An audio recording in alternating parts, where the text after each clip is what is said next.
모두 모두 행복하세요. 선생님, 이사를 이제 요즘에 많이 하시는데요. 이사할 때 꼭 선생님들한테 문의를 드리지 않아도 그 집을 보러 다니면서 이 집이 나랑 맞을까? 이런 거 좀 어떤 거 보면 알 수 있는 거. 일반인들이 느꼈을 때. 그런 게 뭐가 있을까요? 일단 집을 보러 갔을 적에 꼭 남향이 아니더라도 나한테 맞는 집이라는 게 있어요. 내가 이 집에 들어갔는데 왠지 포근하게 느껴지고 그리고 이 집에서 들어가서 자면 무언가 되게 마음이 편안해질 것 같다라는 느낌이 있는 그런 집들이 있어요. 그래서 그런 집으로 이사를 간다면 상당히 좋고, 이제 팁을 하나 말씀드린다면, 내가 문을 딱 열었을 적에 만약에 집 터신이 떠 있거나 집 터에 어떤 기운이 사악하다면 뭔가가 휙 하고 앞으로 지나가는 느낌이라는 게 있거든요. 그래서 그 휙 하고 지나가는 느낌이나 이런 것이 느껴졌다면 그 집은 나하고 맞지 않는 집이다.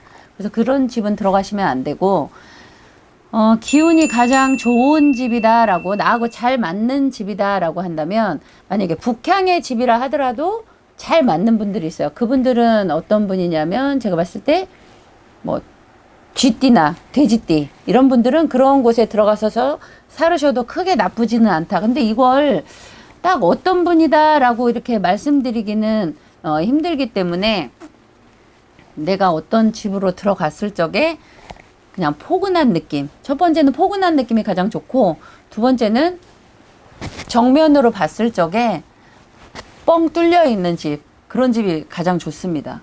뻥 뚫려 있다는 게 어떤? 요즘에는 아파트들이 구조상 보면은 들어가면 바로 벽이 있잖아요. 그래서 이제 벽은 있지만 뭐 어떤 방하고 연결이 돼서 창문이 바로 보인다거나 이렇게 마주 보여서 창문이 보이는 그런 집은 좋습니다. 기운이 통할 수 있기 때문에 그런 집에 들어가서 사시면은 큰 문제가 발생하지는 않습니다. 집에서 살 때 저희가 이제 흔히 말하는 게 성주신이 계시다고 하잖아요. 이왕이면 내가 그 집에 살면서 복을 받으면 좋잖아요. 내가 좀 터에서 도움을 받고 싶다. 이런 분들 무슨 비방이 또 있을까요?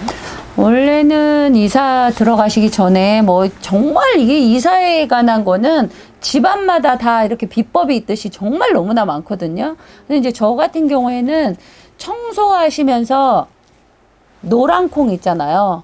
노란 콩과 검정 콩을 섞어서 방방마다 이렇게 뿌려두고 그 다음날에 이제 이사를 가라 이렇게 말씀을 드리는데, 성주신을 우리가 이제 대접을 하는 거는 팥시루떡을 사가지고 이사 가셨을 때, 이사 가신 날 팥시루떡 3쪽 정도를 이제 그 주방에 보면은 가스레인지 옆에 조리대 있잖아요. 조리대에다가 올려놓고, 그런 다음에 막걸리도 3잔 정도 따라 놓으시고, 그런 다음에 이렇게 우리가 이사 왔으니까 잘 살게 해주세요 라고 인사드리면 가장 무방한 겁니다. 특별하게 안택 고사를 드리고 이렇게 하는 것보다는 그게 더 낫고, 나중에 이제 제가 동지 때 되면 말씀드리겠지만 팥죽을 한 그릇 해두시는 것도 가장 도움이 많이 됩니다. 팥의 기운을 무서워하기 때문에 팥 기운을 많이 이제 올려두시면 좋다. 성주님한테. 그런 말 있잖아요. 한 번 이렇게 해드리면 계속 해드려야 된다는 말이 있어서 처음부터 아예 안 하시는 분들도 있거든요. 그거는 꼭 그렇지 않습니다. 어쩌면 한 번 해드리면 계속 해드려야 되는 그 이치는, 우리가 매일 밥을 먹어도 질리지 않듯이 이제 이걸 받아가는 분들도 너무 맛있거든요.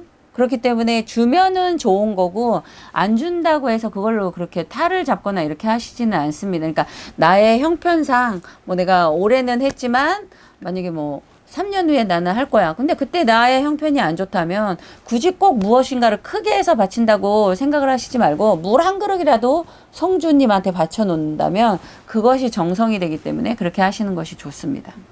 근데 이제 이사를 내가 날짜를 택해서 갈 수 있으면 제일 좋겠지만, 그날이 나랑 안 맞는 것 같아. 아니면 그날이 어쩔 수 없이 들어가야 돼. 이럴 경우에는 어떻게 해야 될까요? 그럴 경우에는 이제 내가 이사 들어가는 날이 나하고 부딪히는 날이다 이러면, 그럴 경우에는 밥솥 있잖아요. 밥솥에다가 소금을 담아가지고 가서 제일 먼저 안방에다가 소금 뚜껑, 그러니까 밥솥 뚜껑을 열어두시면 됩니다. 그렇게 하시면은 큰 문제가 없습니다. 그 소금이 그 집안에 있는 부정이라든지 내가 이제 이사를 범했다라든지 이런 부분을 갖다가 해소를 시켜줄 수 있기 때문에 그렇게 하시면 됩니다. 그리고 아까 선생님께서 집 볼 때 터신이 떴다 이런 표현을 하셨어요. 네네.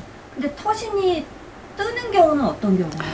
터신이 뜨는 경우에는 이제 우리의 터에 부정이 들어있을 경우야. 그런데 우리가 사실은 살다 보면 너무나 많은 부정이 있거든요. 그래서 그 부정을 일일이 다 나열을 할 수는 없고, 내가 이 집에 그러니까 터에서 부정이 들은 거는 그 집 수리를 하거나 이럴 때 시끄럽게 해서 동티가 난 경우가 있고, 그리고 이제 화장실에 측신을 건드려서 측신이 노하는 바람에 성주신까지 같이 뜨는 경우도 있습니다. 그렇기 때문에 만약에 집 수리를 했다 그러면 막걸리를 화장실과 성주님과 조항에 따라 놓고 부정을 가셔달라고 이렇게 그냥 말로 하시면 돼요. 예전에는 무당을 불러서 다 하지 않았습니다. 그러니까 내가 막걸리 따라두고 죄송합니다. 시끄럽게 해서 죄송합니다. 라고 말한다면 크게 문제는 없습니다. 그러니까 성주신이든 터신이든 뜨는 경우는 시끄럽게 했을 경우가 가장 많습니다.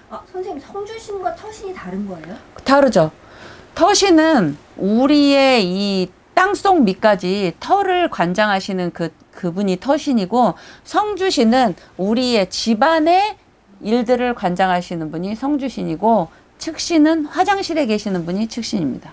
그러면 아까 선생님께서 화장실, 그다음에 성주신, 터신에게 한 잔씩 이렇게 올리라고 하셨잖아요. 네네. 막걸리를. 그러면은 화장실에 하나 놓고 주방에 2개 놓고 이렇게 놓는 거예요?